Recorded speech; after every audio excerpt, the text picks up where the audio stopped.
আসসালামু আলাইকুম প্রিয় দর্শক আজকে সকালে ঘুরতে বাইরে হলাম। এটা হচ্ছে আমাদের গ্রাম। সকাল সকাল এখন এটা হচ্ছে আমাদের গ্রামের সৌন্দর্য। আসলে গ্রামের সৌন্দর্যটা সকালবেলা দেখাটাই কি বলবো, অসাম, সেই লাগতেছে। তো আজকে সকাল আমরা ঘুরতে বাইরে হয়েছি ফজর নামাজ পড়ার পরে। এটা হচ্ছে আমাদের গ্রামের সৌন্দর্য, দেখেন। আসলে এখন আমার কাছে অনেক সুন্দর লাগে এই রাস্তাটা।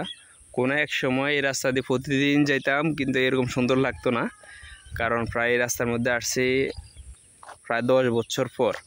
10 বছর পর এই রাস্তায় আসছি আমাদের পশ্চিম সাইডেরই। তো এই রাস্তা দিয়ে আগে আমরা এই যে কচু গাছ আছে না, কচু গাছ, এই কচু গাছের লতি খুঁজতে আইতাম ছোটোবেলায়। এখন তো আর ওই দিন নাই যে কচু গাছ থেকে লতি নিব এরকম রাস্তাঘাট থেকে। আগে এইসব রাস্তা দিয়ে আসতাম, আসে লতি টতি টোকাইতাম। অনেক সময় আবার ওই যে কচু গাছের নিচে ছড়া পাওয়া যায়, হয়তো ছড়া তো চিনে নেই অনেকে। তো কচুর ছড়া পর্যন্ত আমরা এই রাস্তায় আসি, এরা উঠাইছি ছোটোটা কোদাল নিয়ে, একেবারে ছোট। তো এই রাস্তার মধ্যে আর আসা হয় নাই অনেক বছর থেকে। আজকে আসলাম সকাল। তো আপনাদের কাছে আমাদের গ্রামটা কেমন লাগলো অবশ্যই কমেন্ট করে জানাবেন। আমাদের এরিয়া কেমন লাগতেছে আপনাদের কাছে। এই যে বিশেষ করে এই যে দেখেন সামনে যে গাছগাড়া দেখতেছেন, এটাকে আমরা সীতাখোলা বলি।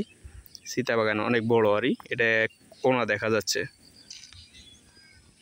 এই যে দেখেন, এটা হচ্ছে সীতাখোলা, কত বড় দেখেন। এই কর্নার থেকে শুরু করে এই কর্নারে শেষ, কিন্তু এটা ভিতরে অনেক লম্বা, 4 কোনা। তো এটা মোটামুটি 2 কোনা দেখা যায়। এটা হচ্ছে হিন্দুদের। তো এটার ভিতরে অনেক রকমের ফল ফ্রুট আছে, অনেক রকম বড় বড় সাপও আছে, মানে সব কিছু এটার ভিতরে আছে। তো আর কিছু দেখালাম না। তা আপনাদের আমাদের এই গ্রামটা কেমন লাগতেছে অবশ্যই কমেন্ট করে জানাবেন। আল্লাহ হাফেজ।